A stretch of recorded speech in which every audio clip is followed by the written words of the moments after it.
Signore e signori, appassionati della pallamano, benvenuti al Pala Farfalle, la prima della classe. Erice gioca contro la Cellini Padova in trasferta per tenere la propria striscia di imbattibilità, no 3.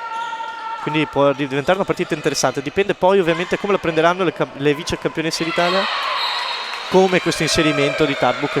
Lei che è stata una delle migliori prospetti presa l'anno scorso a gennaio da Pontigna. Bella la palla tra Tanic, Engel e soprattutto Ifo Cori, che si gira bene dal pivot e segna 2-1 Cellini. Attenzione a Teba, palla dietro, però la conclusione Pessoa, deviazione della difesa, tiro d'angolo. Occhio al ritorno in difesa, Teba prova ad andare dall'altra parte, Bernabei cerca spazio, la chiude, Engel si va a Nascimento, che è sempre una garanzia.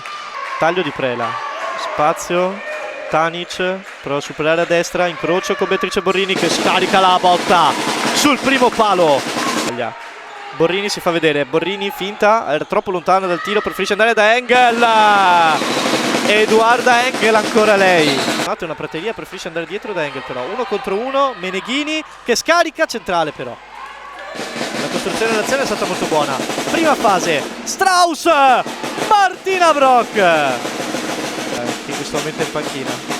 Attenzione a Pessoa, scarico, poi Strauss da Nascimento sul secondo palo, stavolta punisce Brock sul secondo palo. Possesso, passaggio veloce, Borrini, poi Engel lascia ferma la difesa di Erice. 5 secondi, Strauss, scarico, Beverly Ningerrua, prova, colpisce proprio lei, la grande ex Beverly Ningerrua sotto l'incrocio. Tanic, scarico, Engel si crea spazio, poi bella palla verso Fomo Corie, ma Beverly Ningerrua attentissima oggi. Bella la palla per Losio, slancio, per un attimo la tocca la Ningerrua, ma non può far nulla. E allora gol. Prela ora, conclusione, poi ancora la Mazzotti, la tiene lì, Fomo Corie. Dopo 19 minuti e 40 secondi la Cellini segna il primo gol del secondo tempo. Prela, scarico, Salvaro, Tanic, prova a creare superiorità, va da Meneghini, Meneghini, Giorgia Meneghini. Uno molto serio da tanto tempo. Bella questa palla per Tarbu che si gira da Belenguerrua, ci mette il piedone. Benincasa, c'è spazio per Priolo, anzi no. Allora finta di Benincasa, per andare l'1 contro 1, Benincasa trova la magia. Cellini rischia di far male e di creare soprattutto incursioni. Poi Angel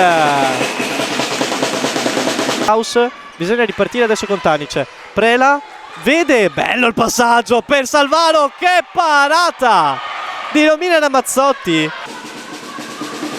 Scarico, Benincasa e non sbaglia Lorena Benincasa. 10 secondi, Prela, palleggio, Prela spazio, Prela all'ultimo secondo chiama i passi Pessoa, al limite del regolamento finisce quell'incontro 16-33. Erice sbanca il Pala Farfalle ancora una volta